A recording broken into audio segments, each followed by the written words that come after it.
Hoje nós vamos entrar num assunto da biologia que tem a ver com toda a classificação, características dos seres vivos, e a gente vai começar a falar um pouquinho mais especificamente sobre cada uma das classificações e das grandes grupos dos seres vivos que a gente tem hoje caracterizados, classificados, catalogados, beleza? Isso é importante para o seu concurso porque pode vir em forma na forma, né, de informação em alguma questão que você precise ter essa informação para você ser mais ágil na hora de responder uma questão. Um termo ou outro que apareça ali já te dá aquele link para você pensar o que a questão está querendo dizer. Ou pode vir até como uma questão propriamente dita, relacionada às características de seres vivos, o que caracteriza ser ou não um ser vivo, algumas características importantes de cada grupo, né, da classificação taxonômica. A gente vai ver tudo isso ao longo da aula de hoje, beleza? Então dá uma olhadinha aí no slide para a gente já dar início à aula de hoje e vamos que vamos. Então olha aí, a gente vai... Opa! Agora sim. Vamos lá. Então a gente vai dar hoje início, né, às questões que definem um ser vivo. Então, hoje, a aula principal aqui, nessa primeira parte, é sobre a característica dos seres vivos e você vai entender um pouquinho melhor, né, e especificar mais as características que definem o que é um ser vivo de um ser que não é vivo, né? Então, vamos lá. Primeiro, a gente tem que pensar aí o que define o ser vivo, e aí a gente tem uma pergunta, né, que é, de certa forma, até filosófica, do que é vida. Volta para mim aqui rapidinho, para a gente conversar um pouco sobre isso. Então, o que acontece? É claro que a gente tem no ambiente, né, natural, no ambiente da biosfera, né, do planeta Terra, a gente tem várias coisas acontecendo ali ao mesmo tempo, né? A gente já viu isso na aula de ecologia. Nós temos vários processos acontecendo ao mesmo tempo que envolvem cerca de... Não tem nem como a gente dizer milhões, bilhões, bilhares, trilhões, etc. De elementos que podem ser vivos ou não vivos. Então, a interação disso tudo, a gente viu na ecologia, agora a gente vai definir o que é uma coisa e o que é outra, tá? Então, claro, a gente já pensa logo, quando fala em o que é ser vivo, né, da diferenciação química de uma coisa da outra. A gente já pensa logo em moléculas orgânicas e inorgânicas. E aí a gente já começa a pensar na questão do carbono, por exemplo, presença de moléculas carbonadas. Porém, isso é uma definição muito química da coisa. Hoje a gente vai ver uma definição um pouquinho mais ampla do que isso, tá? Então dá uma olhadinha no slide aí para a gente continuar com essa ideia. O que define, então, um ser vivo? O que é vida? A gente precisa categorizar isso para melhor entendimento, beleza? Então, olha só, características dos seres vivos. Todos os seres vivos, e aí quando a gente fala seres vivos, né, a gente está caracterizando um grupo específico, né, de organismos que existem na natureza. Então, quando a gente fala em características dos seres vivos, a gente tem que pensar, sim, naquilo que a gente começou a falar, que é a primeira coisa que vem à nossa mente, que é a questão da composição química complexa. A gente vai estudar cada um desses tópicos bem mais detalhado, beleza? Então, para a gente ter uma ideia geral da coisa, você precisa entender que todos os seres vivos precisam agregar, vamos dizer assim, todas essas características. E aí, volta para mim aqui. Vamos lá, por que a gente está falando que precisa agregar todas essas características? Porque vocês vão ver, lógico, né, que existem exceções. Na biologia, praticamente tudo tem exceção, tá? Então, de forma geral, de forma mais abrangente possível, do que os biólogos conseguiram agrupar de características para dizer que um organismo é um ser vivo ou que não é um organismo, que é algo inanimado, que não tenha vida, a gente precisa chegar nesses patamares aí e agregar essas características, beleza? Mas essa exceção, vamos deixar mais para o final, para você poder entender primeiro qual é a regra e depois a gente fala da exceção, beleza? Qualquer dúvida que tiver, pode mandar aí no chat que a gente vai trocando essa ideia ao longo do dia. Vamos lá, olha aí para o slide para a gente continuar então. Segunda característica que a gente tem que pensar que todos os seres vivos possuem é um alto grau de organização. Bom, então tem que ter composição química complexa e também ter um alto grau de organização, beleza? E aí, quando a gente fala em composição química complexa e alto grau de organização, não tem como nós não pensarmos nessa palavra aqui, que é o metabolismo. Então, qualquer organismo vivo, ele precisa ter um metabolismo próprio. E aí, por que eu estou falando próprio? Porque existem, né, como eu falei, as exceções que não vão possuir um metabolismo próprio, por mais que tenham composição química complexa. Volta para mim aqui rapidinho. Vamos lá.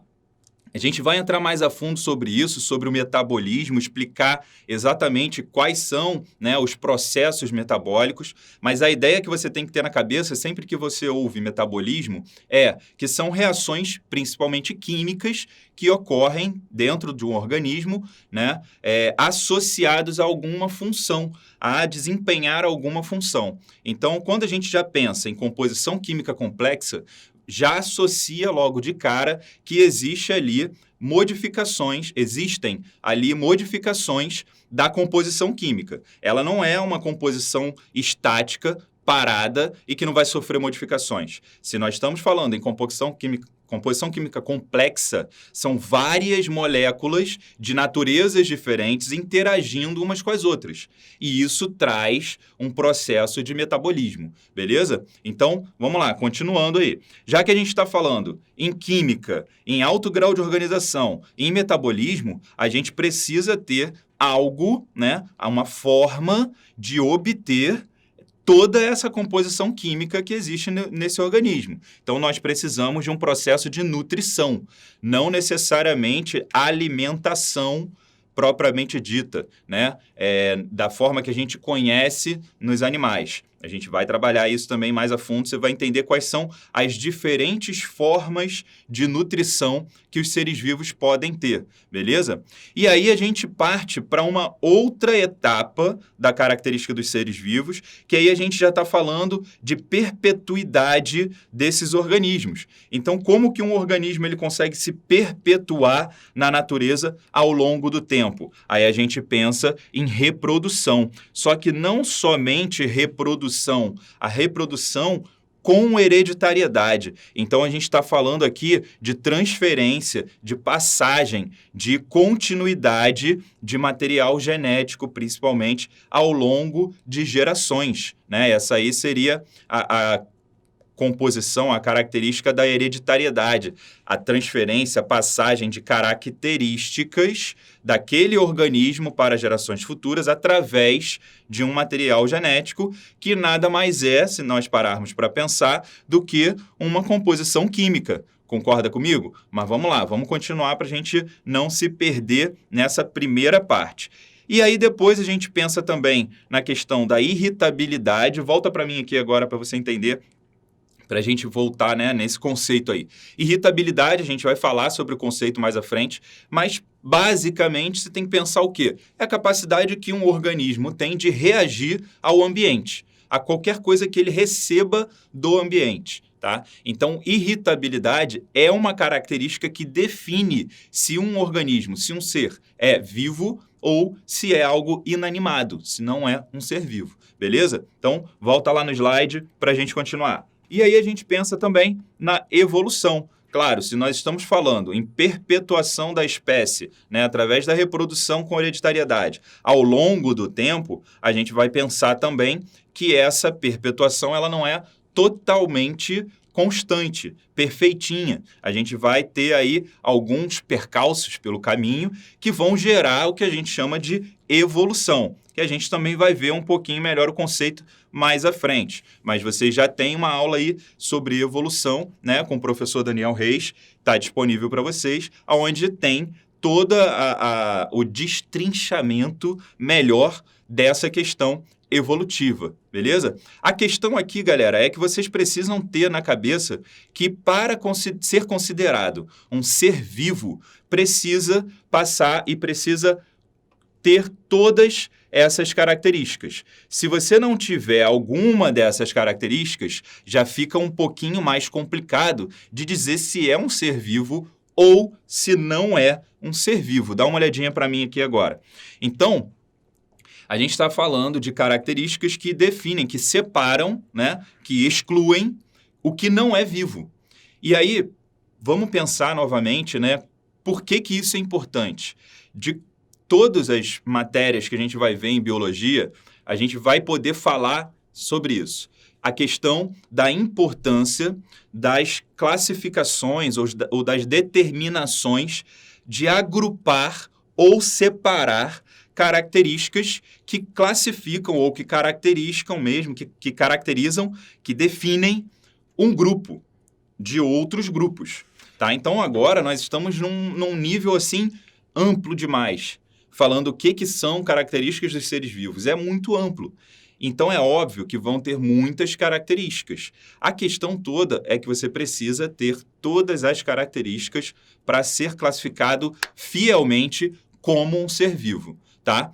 Lógico, eu falei para vocês no início da aula, existem algumas exceções. E essas exceções, elas cumprem alguns desses requisitos, mas deixam a desejar em alguns outros. E isso cria uma dúvida se é um ser vivo ou não. Mas a gente vai ver isso. Vamos lá, dar uma olhada no slide aí, para a gente começar a destrinchar cada um desses.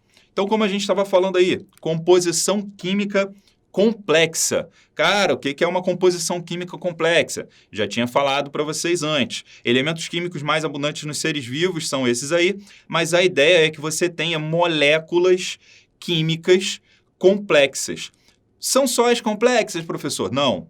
Você tem uma composição complexa. Se você tem uma composição complexa, você tem desde moléculas mais simples até moléculas mais complexas, todas elas compondo aquele ser vivo, beleza? Mas o que é importante você ter na cabeça também com relação à composição química dos seres vivos? São os elementos químicos mais abundantes. E esses elementos químicos mais abundantes são esses aí: carbono, hidrogênio, oxigênio, nitrogênio, fósforo e enxofre. Que a gente tem até aqui, né? A forma de lembrar disso é pensar nessa palavrinha aí, chomps. Volta para mim aqui rapidinho.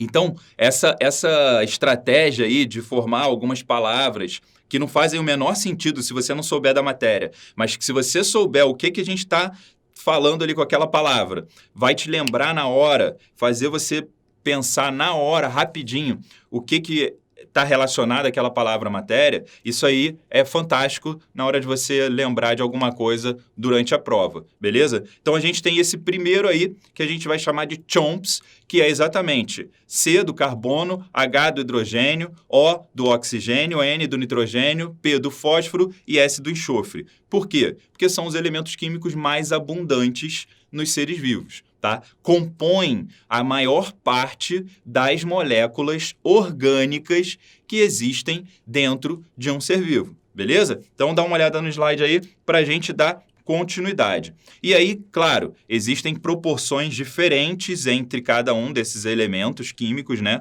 na composição dos seres vivos. Você não precisa exatamente saber quantos por cento cada um ocupa, porque isso, inclusive, pode variar, né, de um ser vivo para outro, mas, com certeza, esses três aqui de cima, carbono, oxigênio e hidrogênio, são os mais abundantes em todos os seres vivos, beleza? Claro que você lembrando aí da química, né, você lembrando aí de uma estrutura química de moléculas orgânicas, você vai lembrar que o hidrogênio ele tem uma quantidade muito maior, né, na formação de moléculas orgânicas do que, por exemplo, o oxigênio e o carbono. Mas a ideia é que você tenha na cabeça o CHOMPS. CHOMPS é a parada, beleza? Lembra sempre, então, dessa palavrinha aí, que vai te fazer lembrar do carbono, hidrogênio, oxigênio, nitrogênio, fósforo e enxofre. Lembrando, né, claro, que aqui no nitrogênio, fósforo, enxofre, a gente está falando da importância deles, né, grande parte nas proteínas, nos ácidos nucleicos, né, nas moléculas nitrogenadas, como a gente chama. Então, existem alguns processos metabólicos, inclusive, que só ocorrem na presença desses elementos. Então, eles não são só os mais abundantes, como também são essenciais para a vida. Beleza? E aí, vamos lá, vamos continuar. Próximo slide, então, a gente vê exatamente a separação daquilo que eu estava falando, entre substâncias inorgânicas e substâncias orgânicas, beleza? Então, como eu disse, você ter uma composição química complexa não significa que você só vai ter substâncias complexas, que as substâncias orgânicas são mais complexas no sentido da sua composição, no sentido da sua formação do que as substâncias inorgânicas, beleza? Não confunda uma coisa com a outra.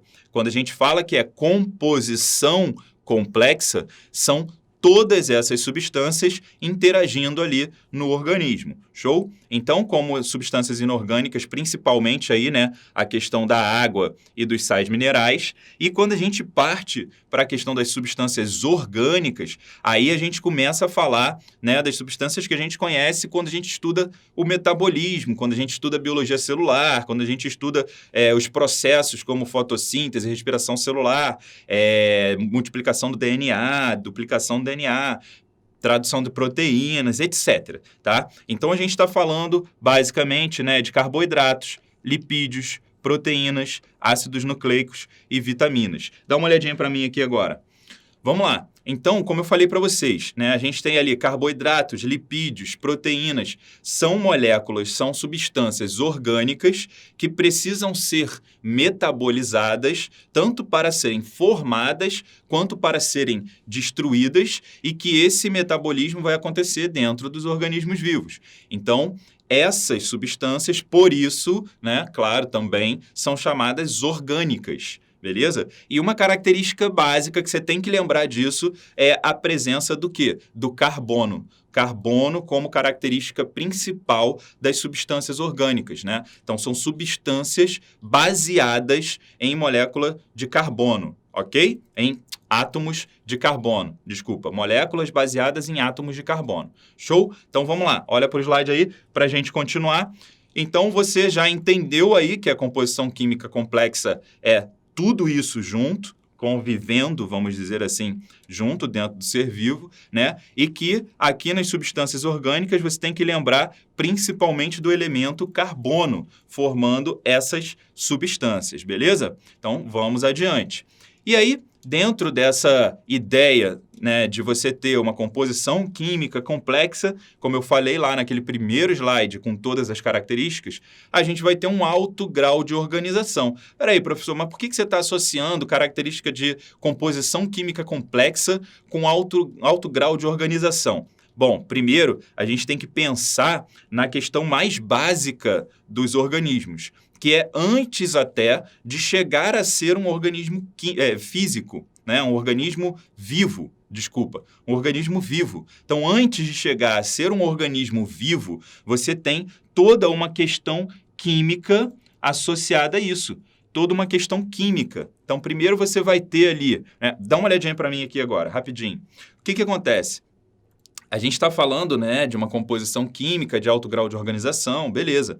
A questão da química interessar muito nessa parte da biologia é que você vai ter toda essa composição, toda essa organização, essa estrutura que vai aumentando de grau de complexidade ao longo do tempo. Né? Vocês têm aí também aula disponível de origem da vida, né? Dessa questão da evolução das moléculas orgânicas formando os primeiros organismos e depois, sim, compondo uma célula e etc. e tal. A gente vai pular essa parte, não vamos nos ater muito a isso, porque nós temos que entrar em outros detalhes. A ideia é que você lembre, né, que você tem primeiro um átomo. Claro que hoje a química já mostrou isso, né, que o átomo ele também é divisível, existe partes menores do que o átomo. Mas para a nossa matéria aqui de biologia, você vai se ater ao átomo. Beleza? Então, átomos se juntando, interagindo entre si, formando moléculas, e aí a gente começa a ter um pouquinho mais de complexidade nesse sentido, né? Essas moléculas, elas podem sofrer modificações internas, ou seja, a própria molécula se modificar de acordo com alguns parâmetros, por exemplo, a energia solar, a energia do Sol, né, a luz solar, ela carrega uma quantidade de energia suficiente para modificar algumas ligações químicas entre átomos. Então, só com a interação com a luz solar, por exemplo, os raios ultravioleta, pode haver uma modificação atômica, uma modificação de ligações atômicas, de ligações químicas dentro daquela molécula. Então, você já tem aí uma modificação da molécula em si. Só que quando você pensa que essa molécula está num ambiente, num meio onde ela vai interagir com várias outras, aí você tem uma infinidade de possibilidades, né? E ao longo dos anos da história do nosso planeta, essas possibilidades foram se mostrando, se formando, dando origem cada vez a graus mais complexos de moléculas mesmo. Então, as moléculas, elas não têm, as moléculas orgânicas, principalmente, elas não têm só a sua estrutura primária, que seria só a ligação de um carbono com o outro, do carbono com os hidrogênios, com o oxigênio, etc. Ela tem uma estrutura secundária, onde ela vai formar outras ligações de menor força, né? E depois uma estrutura terciária, onde ela já vai ter alguma função, ela já vai conseguir modificar alguma outra molécula química. Olha que doideira. E aí você começa a ter interação entre essas moléculas, formando, né, de alguma forma, agregados moleculares ali, que a gente pode, aqui nessa nossa ideia de escala, né, de aumento de complexidade, a gente pode dizer que essas primeiras moléculas formaram o que a gente hoje poderia chamar, né, dos organismos mais simples, e também a possibilidade de organelas, né, que são unidades menores dentro da célula, e aí já é a junção de várias organelas num conjunto maior, formando a célula, beleza? Então dá uma olhadinha no slide aí para você poder acompanhar isso. Então o que a gente está falando, né, exatamente da junção de vários átomos formando moléculas, a junção de várias moléculas formando organelas ou organismos bem mais simples, né? E aí, esses organismos mais simples podem já ser uma célula sozinho, por si só, ou um conjunto de várias organelas que vai juntar e vai formar uma célula. E aí a gente continua, né, nessa evolução, nesse grau de organização, onde as células juntas com um objetivo, né, um objetivo próprio, vamos dizer assim, um objetivo único, formam um tecido, mesmo que sejam células diferentes, com funções diferentes, mas que no final vai ter um objetivo único, formando um tecido, e a mesma coisa acontecendo com o tecido. Tecidos diferentes, desempenhando funções diferentes, mas com um objetivo único, formando um órgão. E aí por diante, o órgão juntando, né, os órgãos, formando sistemas, e aí a gente chega a um nível de sistemas unidos para um objetivo único também, formando um organismo. E aí, eu quero que você se ligue nessa parte aqui de organismo e também nessa parte aqui de célula.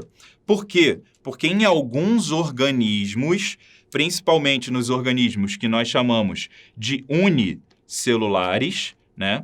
Então, organismos unicelulares, eles vão ter o quê? A característica de a própria célula já ser o organismo em si, beleza? E aí volta para mim aqui rapidinho. Não confundam, não caiam na armadilha de achar que só porque um organismo é unicelular, ele é mais simples. Tá? Não caiam nessa armadilha. Por quê? Existem vários organismos unicelulares que têm uma complexidade ali dentro da sua estrutura celular tão grande quanto uma célula de organismos pluricelulares. Beleza? A questão é o grau de organização daquele organismo.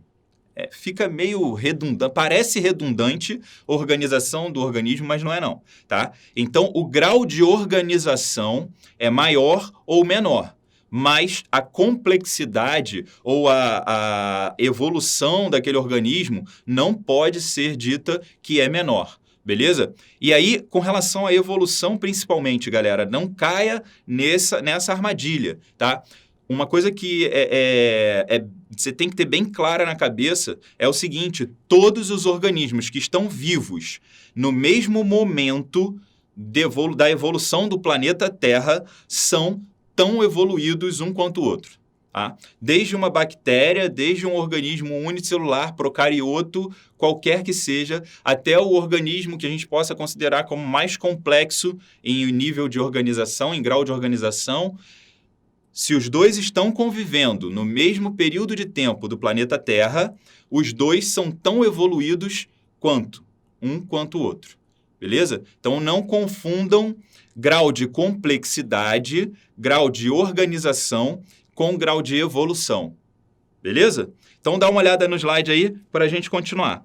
E aí, nós não vamos continuar subindo essa escadinha aqui, porque quem vai se ater mais a essa parte aqui é a própria ecologia, que é assunto de outra aula que já está aí disponível para vocês. Beleza? Então, mas a ideia continua sendo a mesma, né? Organismos, né, individuais ali da mesma espécie formando população, populações de espécies diferentes convivendo juntas formam comunidades, e isso interagindo com todo o sistema abiótico, né, formam os ecossistemas, e todos os ecossistemas do planeta formam a biosfera. Ponto. É isso que você tem que lembrar, beleza? Mas a nossa preocupação maior aqui nessa parte da disciplina é nos atermos a essa questão de organismo, né, seja ele unicelular ou pluricelular. Então, a ideia do alto grau de organização que caracteriza um ser vivo é você ter possibilidade de ter esse grau de organização, beleza? Mesmo que você seja um organismo unicelular, porque para você chegar ao estágio de célula, você precisa ter um alto grau de organização, você precisa ter átomos formando moléculas, moléculas se organizando e interagindo entre si, formando as organelas e as células, todas elas dentro de um contexto, beleza? E aí, eu quero que você se ligue nessa questão aqui, ó. A célula como unidade morfofisiológica dos seres vivos. Dá uma olhadinha para mim aqui. Então, vamos lá. Como eu falei, essa questão toda desse grau de organização, essa complexidade toda, quando a gente pensa na unidade morfofisiológica dos seres vivos, como sendo a célula, é exatamente por isso, pelo motivo que eu falei para vocês, que alguns organismos podem ser unicelulares, ou seja, a própria célula em si, sozinha, ela já é um organismo individual, ela já é um ser vivo por si só. Beleza? E por isso é que nós falamos que a célula é a unidade morfofisiológica dos seres vivos. Beleza? Não entenda, não confunda isso como a menor parte de um ser vivo ou a menor unidade de um ser vivo. Não é isso. Não precisa ser uma parte ou uma unidade. A própria célula, por si só, já pode ser um organismo vivo, um ser vivo. Por isso é unidade morfofisiológica ou morfofuncional também pode ser utilizado. Beleza? Então vamos lá. Continuando aí, dá uma olhada no slide. Então aí a gente tem uma imagenzinha, né, mais bonita para você entender exatamente tudo isso que a gente falou, essa evolução de grau de complexidade, né, esse crescimento de grau de complexidade. Então a gente tem lá os átomos, né, e aí os átomos interagindo entre si vão formar as moléculas, e aí as moléculas também tendo as suas características, interagindo entre si, tendo as suas conformações tridimensionais, vão começar a se organizar e formar algumas organelas celulares, beleza? Essas organelas celulares também podem estar organizadas, formando o que a gente chama de célula, né? E essas células, aí sim, começam a ter especialidades maiores, mais complexas, especificidades maiores, podem ser simplesmente por si só um ser vivo, tá? Já podem ser um ser vivo, se for o caso de ser unicelular, beleza?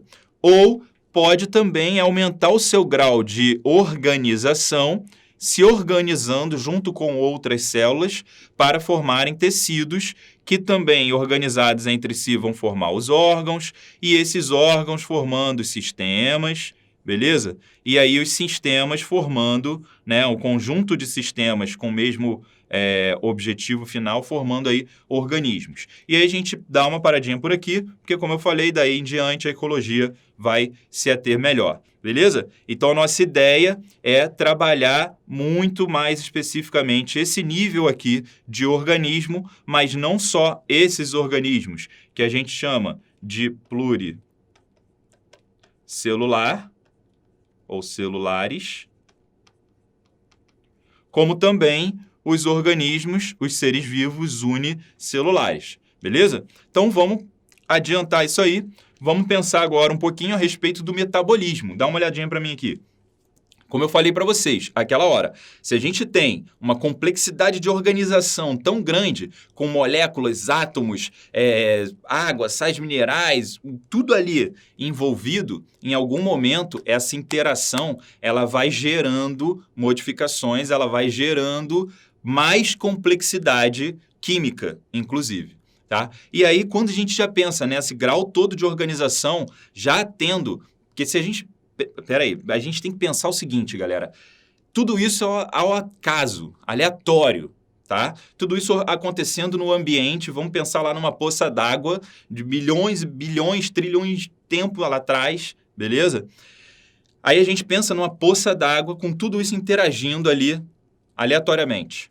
Moléculas sendo formadas, inclusive pela radiação, né, solar, ultravioleta, modificando ali estruturas químicas, elas se chocando e, de alguma forma, começando a interagir, começando a tomar algum corpo, alguma forma. Tá? E aí, se agregando, aquelas que começaram a ter características químicas parecidas, próximas, se agregando e começando a desempenhar alguma função diferente ali na interação com outras e essa organização toda aumentando.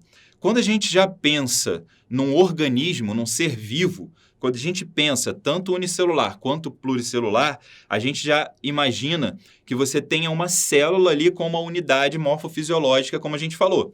E dentro dessa célula, você já tem uma separação do que está no ambiente interno para o que está no ambiente externo. Então, você já começa a ter ali dentro desse organismo, dentro desse ser vivo, uma mudança da composição química, que vai ser diferente do que está acontecendo aleatoriamente lá do lado de fora.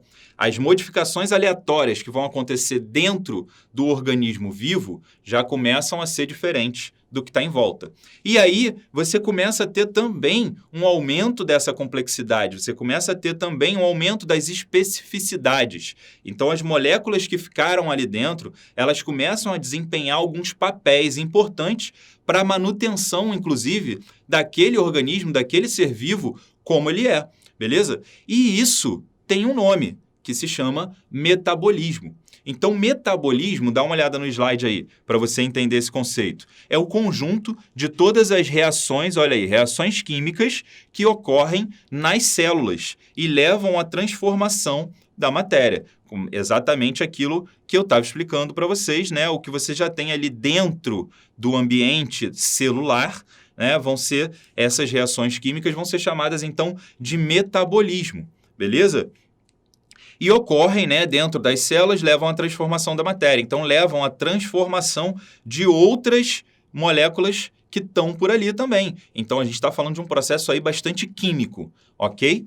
Aí, agora, a gente pensa também que existem duas categorias de metabolismo, tá? Então, existe um metabolismo que a gente chama de anabolismo. Então, ana significa construção, síntese, formação, tá? Então, o anabolismo é a formação de novas moléculas químicas, de novas biomoléculas, a gente pode até dizer assim também, tá? Então, é a construção dessas moléculas, através dessas reações químicas. E o catabolismo, que é exatamente com esse prefixo aqui, cata, de quebra, tá? Então, a quebra de outras moléculas e substâncias químicas orgânicas que estão ali dentro daquele organismo vivo, daquela célula, tá? Então, é uma reação de degradação, de quebra, de destruição.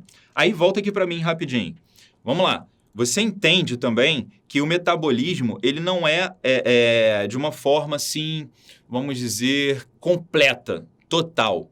Tá? Quando a gente fala de anabolismo, a gente está falando de... É quase como se fosse um... Como é que a gente pode falar isso? Um quebra-cabeça.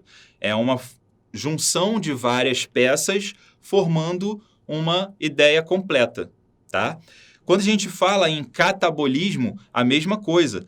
Seria pegar essa peça completa e, através de reações químicas, separar as peças individuais que fazem parte daquilo ali. A ideia que eu estou querendo dizer para você de não ser um processo completo, vamos dizer assim, é você não achar que o metabolismo ele tenha que ser sempre, desde lá de substâncias inorgânicas, dos átomos, até a formação da molécula completamente formada, perfeitinha, final. Tá?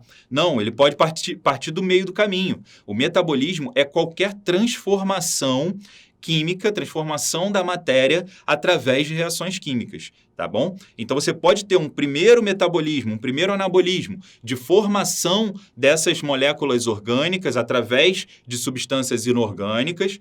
Depois, por ali, o produto final já vai ser aquela primeira molécula orgânica e um outro processo metabólico, um outro anabolismo, pegar essa molécula orgânica e transformar, incorporando ela, por exemplo, em outra substância, em outra molécula.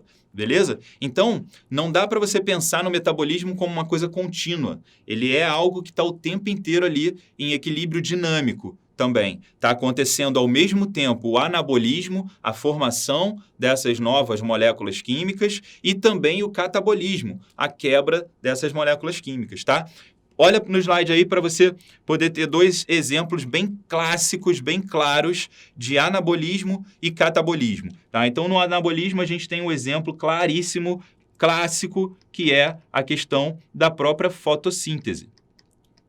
Então, a fotossíntese é um exemplo bem claro de anabolismo, onde você vai ter ali, através de reações químicas, a transformação da matéria em matérias, compostos orgânicos, carbonados, principalmente aí, a questão dos açúcares, através de matéria inorgânica, sais minerais, água, gás carbônico, etc. Beleza? E o catabolismo também, a gente seguindo essa mesma ideia, a gente pode falar aí na questão da respiração, tá? Então, a respiração celular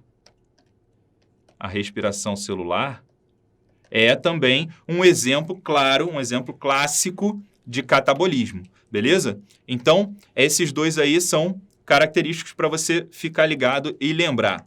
E aí a gente parte, já pensando exatamente nesse mesmo mecanismo, a gente parte para essa parte aqui de nutrição. A gente parte para a parte. Pô, Rafael, hoje está redundante para caramba. Mas vamos lá, vamos continuar. A questão da nutrição, ela está também muito envolvida exatamente com tudo isso que a gente estava falando antes. Processos metabólicos, anabolismo, catabolismo, essa coisa toda, tá? Então, quando você pensa em nutrição, aí dá uma olhadinha para mim aqui que eu quero te lembrar desse detalhe. Você tem que ficar ligado nisso. Não pode dar esse mole, tá? Seguinte, a gente vai ler aqui, está no slide, a definição de nutrição. Então, obtenção de matéria orgânica que servirá como combustível, forma de liberação de energia, de geração de energia. Cuidado para você não confundir nutrição, tá? Que é essa obtenção da matéria orgânica com alimentação. Por que eu estou falando isso? Porque quando a gente fala em ser humano, quando a gente fala nas nossas atividades diárias, quando a gente pensa na nossa vida sem pensar biologicamente, quando nós falamos em nutrição, a gente associa na mesma hora a alimentação, porque essa é a nossa forma de obter a nutrição. Essa é a nossa maneira de obter as substâncias orgânicas, as matérias orgânicas, para a nossa produção de energia, beleza? Então, acaba que a gente associa uma coisa com a outra, nutrição com alimentação, mas o conceito biológico da coisa não pode ser pensado dessa forma. Nutrição é a obtenção de matéria orgânica para a geração de energia, independente se vai ser por alimentação, por consumo ou se vai ser por construção própria. Vamos lá? Vamos entender isso melhor? Olha no slide aí. Então, estou falando para você aí da nutrição. Show de bola. Então, a nutrição, obtenção de matéria orgânica, como eu falei, e aí isso aqui é importante você ficar ligado, obtenção de matéria orgânica, que servirá como combustível na geração de energia. Isso aqui também é importante. E aí, por que eu estava falando exatamente essa questão aí da gente não confundir uma coisa com a outra? Exatamente por causa disso aqui. Nós temos dois tipos possíveis de nutrição na natureza. Nós temos a nutrição autotrófica e nós temos a nutrição heterotrófica. Então, vamos lá.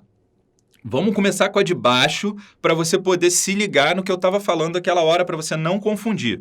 Então, nutrição heterotrófica é aquela onde os seres vivos precisam obter os nutrientes orgânicos já prontos na natureza, através do que a gente chama de alimentação. Então, quando nós pensamos em nutrição no ser humano, a gente já associa logo a alimentação, mas essa é uma forma de nutrição, que é a nutrição heterotrófica, beleza? Então não é a única. Existe outra forma de nutrição, que é a que a gente vai falar agora, que é a autotrófica, que acontece, né, nos organismos que a gente chama de produtores.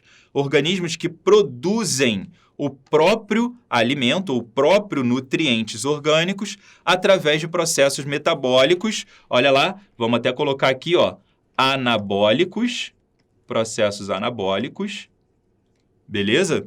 Como a fotossíntese e a quimiossíntese. A gente vai entender um pouquinho isso também melhor quando a gente chegar um pouquinho mais lá para frente, que a gente vai destrinchar um pouco mais o que é essa questão da quimiossíntese. Mas agora o que você tem que ter na cabeça é exatamente essa diferença entre nutrição autotrófica e nutrição heterotrófica, beleza? Então não caia nessa pegadinha aí, nessa malandragem de associar nutrição à alimentação, beleza?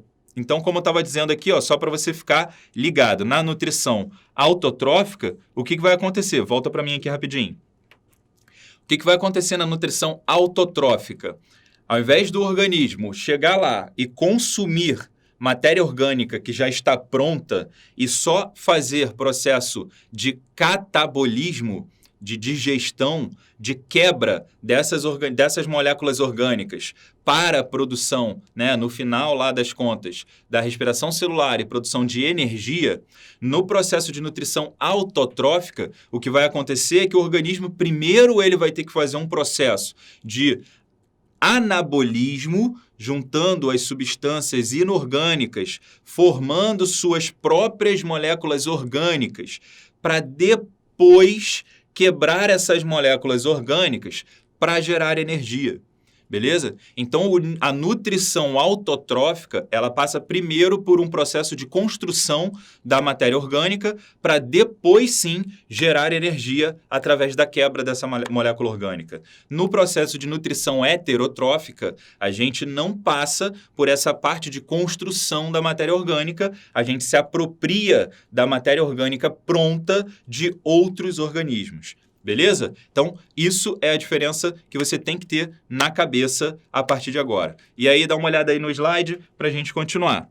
Então, a partir disso, a gente vai um pouquinho mais para a questão da perpetuação dos seres vivos ao longo do tempo. Então, agora a gente começa a falar da questão da reprodução. E, lógico, né, com a hereditariedade, com a passagem de características hereditárias ao longo das gerações. Beleza? Então, a gente está falando aí de dois tipos, né, principais de reprodução. E aí a gente tem a questão da reprodução assexuada e a reprodução sexuada, beleza? Então, a reprodução assexuada é aquela mais clássica que a gente pode pensar, né? Que você tem um organismo mãe, né? Ou um organismo 1, vamos dizer assim, e ele vai, através de algum processo, gerar dois organismos. E aí, se ela é uma reprodução assexuada, né? Você tem a característica de formar... Eu vou até mudar isso aqui, não vou botar um, não. Vou botar um organismo X.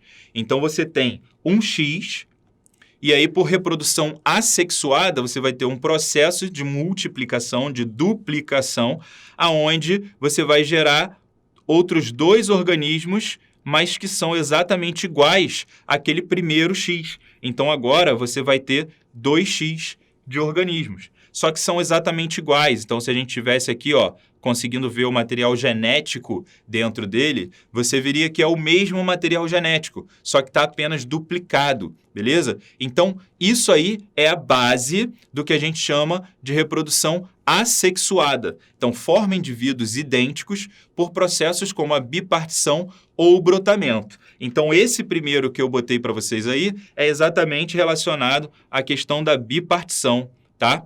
Como que a gente pode pensar no brotamento? Como que ocorre o brotamento? O brotamento, você pode pensar em uma parte de um organismo. Então, vamos pensar aqui, ó, que eu tenha uma plantinha aqui, tá? Qualquer que seja, beleza? E aí, eu vou pegar um pedaço dessa plantinha, eu vou fazer um corte nela aqui, por exemplo, tá? E aí, eu vou continuar tendo a primeira plantinha aqui, mas sem um pedaço, e eu vou ter uma segunda plantinha aqui, que é aquela outra parte ali.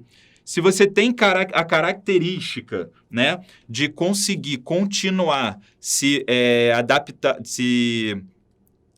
perpetuar através do brotamento, o que vai acontecer? Depois de algum tempo, essas plantinhas, essa primeira aqui, vamos dizer, ela tinha lá a sua raiz, ela tinha todas as características necessárias para ela sobreviver, beleza?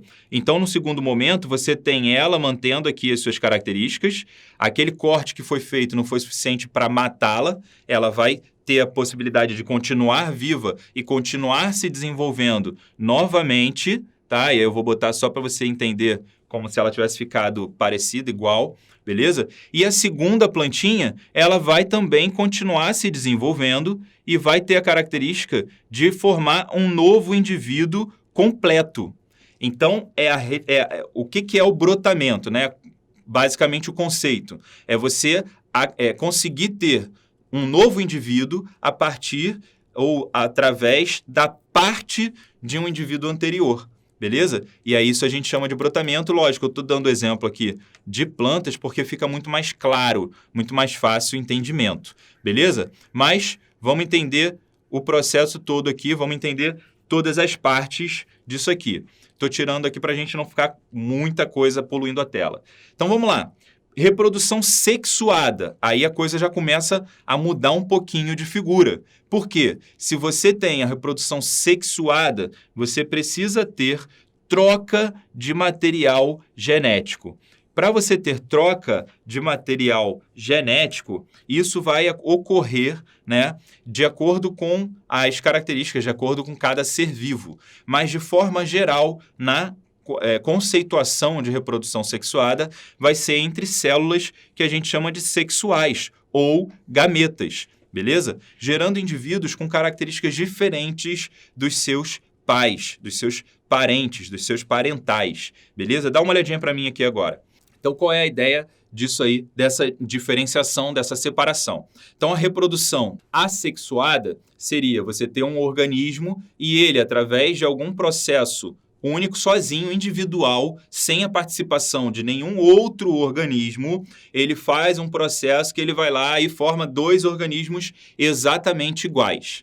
Beleza? Então, você tem ali a perpetuação de um material genético exatamente igual, formando o que nós chamamos de clones, tá? Que pode acontecer por bipartição, como eu mostrei aqui agora, que seria esse exemplo meio que à mão, ou pode ser por brotamento também. Então, você tem um organismo lá, você tira uma parte desse organismo, ele consegue regenerar, ele consegue se continuar vivo, né? Mesmo sem aquela parte, e aquela parte, por si só, consegue dar origem a um novo organismo completo. Então, você tem ali 2 organismos com o mesmo DNA, com a mesma estrutura genética, mas agora você tem o dobro, você tem 2 organismos, beleza? Quando a gente pensa em reprodução sexuada, aí você precisa ter uma especificidade maior, você precisa ter modificação na célula para que ela possa fazer uma troca de material genético e só depois que houver a troca de material genético é que você forma indivíduos e esses indivíduos, eles são diferentes dos parentais. Então, vamos dizer que aqui sejam os parentais, né, os iniciais, e aqui os outros indivíduos têm uma conformação já diferente, beleza? E isso vai fazer o quê?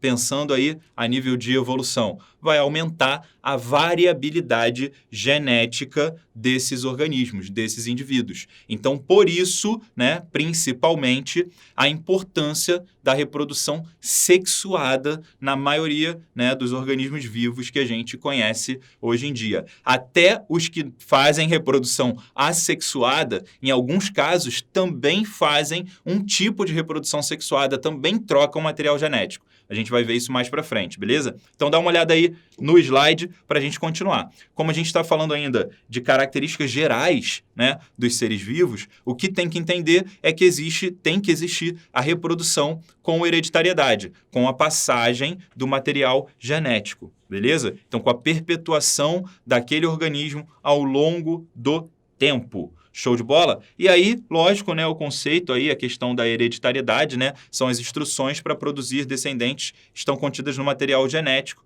no DNA. Não só DNA, né, gente? Pode ser também RNA, beleza pura? Mas é só para você poder ter aqui essa visão geral da coisa, tá? Então, a hereditariedade é exatamente a passagem, a perpetuação das características ou das instruções para produzir o indivíduo, né, os descendentes, que vão estar contidas exatamente no material genético. Show? E aí a gente vai para um próximo momento, aí é onde a gente vai pensar na questão da irritabilidade.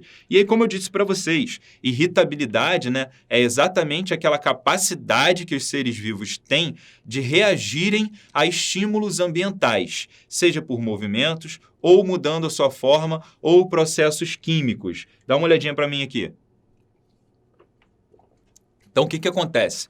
Quando a gente fala em irritabilidade, brincadeiras à parte, mas não associa só com irritação, tá? Mas irritação é um processo de irritabilidade. Se você está irritado com alguma coisa, significa que você está reagindo a um estímulo do ambiente. Ok? Mas é lógico que pensando no conceito de irritabilidade de uma forma geral, é a capacidade que o ser vivo tem de reagir aos estímulos do meio. Mas essa reação, ela não precisa ser do organismo como um todo. Então vamos lá. Como assim? Se você tem, por exemplo, um organismo que está recebendo algum estímulo externo, algum estímulo químico, e o organismo como um todo não precisa se movimentar, não precisa se modificar, não precisa ter uma reação do organismo inteiro.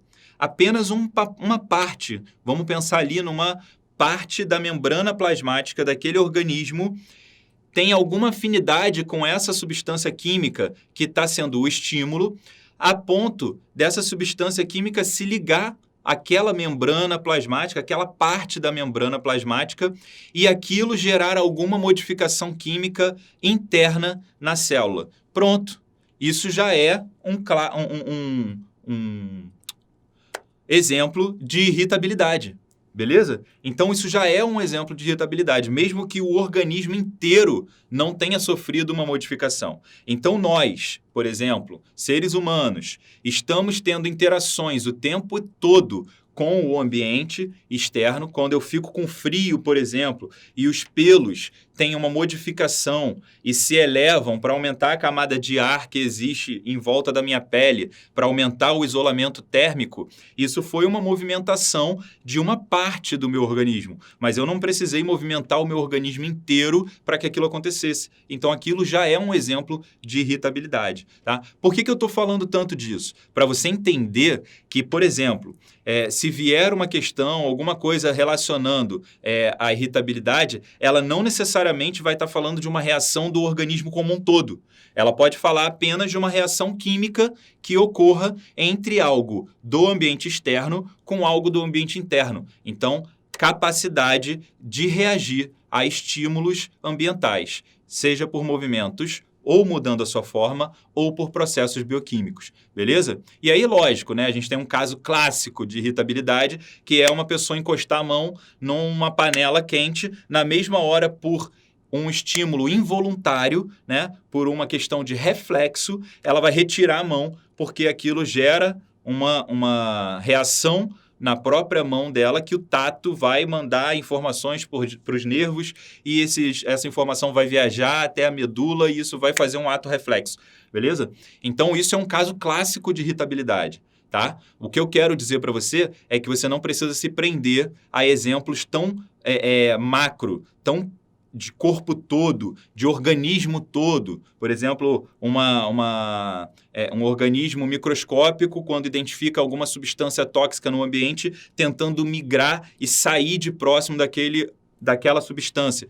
Isso é um movimento, é um organismo inteiro exibindo a característica de irritabilidade, mas não precisa ser o organismo todo. Beleza? Pode ser apenas uma parte, pode ser apenas os compostos químicos que ele tem dentro dele. Show de bola? Então, vamos continuar aí, dar uma olhadinha aí no slide e a gente pensa um pouquinho na questão da evolução, tá? Então, a evolução também como característica dos seres vivos.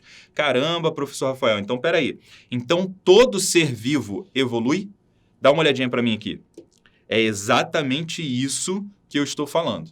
E é exatamente isso que está caracterizando também os seres vivos, né? E aí você ter a característica de evolução para ser considerado um ser vivo também é algo bastante importante, tá? Porque pensa comigo, mesmo que você tenha um agregado molecular, que você tenha um agregado de várias moléculas orgânicas ali, mas que não evoluam ao longo do tempo, que não passem por nenhum processo de evolução, de modificação, e não tenham algumas das outras características, óbvio, né, que a gente está falando aqui até agora, você não pode considerar aquilo como um organismo vivo, como um ser vivo, como uma unidade morfofisiológica da vida. Nossa, que coisa bonita, né? Fica até bonito falando assim. Mas vamos lá, entendeu? Então, todo ser vivo evolui. Todo ser vivo evolui. Só que a gente vai ver aqui algumas coisas, né, que fazem com que esse ser vivo evolua. Porque a gente não pode cair também naquela armadilha, né, do lamarckismo clássico de dizer que o organismo se modificou ao longo do tempo, fazendo assim a sua evolução. Não podemos falar isso. Porque quando a gente fala que o organismo se modificou ao longo do tempo, fazendo a sua evolução, a gente está trazendo aí uma ideia um pouquinho lamarquista da coisa. Como se o organismo quisesse ter feito isso. Mas não é bem assim que funciona. Então, todo organismo vivo vai estar sujeito às pressões ambientais. Esse é o primeiro passo que você tem que lembrar. A gente lembra daquele conceito de irritabilidade. Tá? Então, se o organismo vivo está sujeito às pressões ambientais, às modificações no meio ambiente, ele vai reagir de alguma maneira. E essa reação, como eu disse para você, não precisa ser do organismo todo. Pode ser simplesmente de uma molécula. E se essa molécula for uma molécula que carrega características para a formação desse indivíduo, molécula essa que a gente chama de DNA ou RNA, né, material genético, se a modificação do material genético a partir de uma pressão ou estímulo ou modificação do meio, tanto externo quanto interno mesmo, interiormente do próprio organismo, tá? Se houver essa modificação nessa molécula específica, a gente vai ter a perpetuação, a passagem dessa modificação para outras células daquele organismo. O nome disso é mutação. Beleza? Então dá uma olhada no slide aí para a gente continuar linkando todas essas informações. Tá? Então, quando você tem aí o processo, né, de mutação ou de mudança, né, do material genético, mudança do material genético em algum momento ao longo do tempo, você vai ter aí um processo de mutação. Lógico que a evolução ela não funciona só pelo fato de existirem mutações. Você precisa ter uma mutação e essa mutação precisa ser significativa para um processo maior que a gente vai falar aqui mais embaixo, que é a questão da seleção natural, por exemplo. Tá? Só que o que eu quero que você se ligue aqui é o quê? Mutação, que é a mudança do material genético, e a recombinação, que se a gente parar para pensar na reprodução sexuada, é a questão do processo de recombinação, onde você tem um DNA inicial se juntando com outro DNA, formando um terceiro DNA diferente, né? Você tem ali uma recombinação das partes. Você também tem mudança, né? Não daquele material genético inicial, mas mudança, que eu digo, um aumento de formas diferentes de material genético. Então, quando você junta a questão da mudança do material genético por recombinação ou mudança do material genético por mutação, você tem aqui um aumento da variabilidade genética. Então, aumento da variabilidade. Não vou nem botar o genético aqui, só variabilidade, beleza? Mas é isso, variabilidade genética. Então, você tendo um aumento da variabilidade genética, você tem uma possibilidade maior aí de ocorrer, né, o que a gente chama do processo de seleção natural, que vai ser exatamente, né, pressões do ambiente que vão estar interagindo ali com aqueles indivíduos, fazendo com que alguns indivíduos sejam selecionados positivamente e alguns indivíduos sejam selecionados negativamente. O que significa isso, professor Rafael? Basicamente, significa que os organismos que foram selecionados positivamente, eles conseguiram ter sucesso reprodutivo, né? Conseguiram se reproduzir mais. E a mesma coisa vai acontecer aqui com o segundo, vão se reproduzir menos. Ao longo do tempo, isso acontecendo, a gente pode ter um processo de afastamento, né, dessas partes aí de organismos, né, dessas populações de organismos, e você pode ter até, por exemplo, a extinção dessa parte dessa população, né, de uma cepa, por exemplo, de bactérias que não conseguiu se reproduzir mais ou que foi morta realmente a partir de algum processo. E aí você vai ter a continuação, a perpetuidade dessa aqui, que vai começar a se reproduzir mais e mais e mais e mais e vai ocupar todo o espaço, né, substituindo, vamos dizer assim, aquelas que não conseguiram se reproduzir, não tiveram sucesso reprodutivo. Então, basicamente, a seleção natural funciona dessa forma, através, né, de várias modificações genéticas, várias modificações do material genético, uma variabilidade grande genética no ambiente. Então, você vai ter estímulos diferentes, fazendo com que algumas partes, né, dessas populações, algumas dessas variantes genéticas sejam beneficiadas, consigam se reproduzir mais e consigam se perpetuar. E outras tenham negativo, né, ali uma parte ali não consiga ter uma reação positiva àquelas modificações ambientais, aquelas pressões do ambiente, e aí você vai ter uma redução natural dessa parte, dessa variante genética, beleza? E aí a gente pensa também no conceito de deriva genética. O que é a parte do conceito de deriva genética? Se você tem lá organismos da mesma espécie, tá? Vamos colocar aqui como sendo bolinhas. E aí você tem bolinhas pintadas e bolinhas não coloridas ali, bolinhas brancas, tá? O que acontece? Se você tiver alguma modificação no ambiente de forma drástica, de forma dramática, de forma rápida, inclusive, que façam com que as bolinhas, por exemplo, pintadinhas dessa região que eu estou colocando aqui, sofram, né, uma diminuição muito grande da sua população ou até sejam completamente exterminadas, o que você vai ter? Você vai ter a perpetuação das bolinhas clarinhas aqui, sem ser preenchidas. Então, você vai começar a ter a mesma coisa que eu falei ali em cima. Você vai começar a ter a reprodução delas, elas vão ocupar muito mais espaço. E essa aqui, coitada, que ficou em menor quantidade, vamos dizer assim, ela até vai continuar ali, mas ela vai ser muito mais tímida. Então, com o passar do tempo, você vai ter uma população com uma quantidade muito maior de bolinhas claras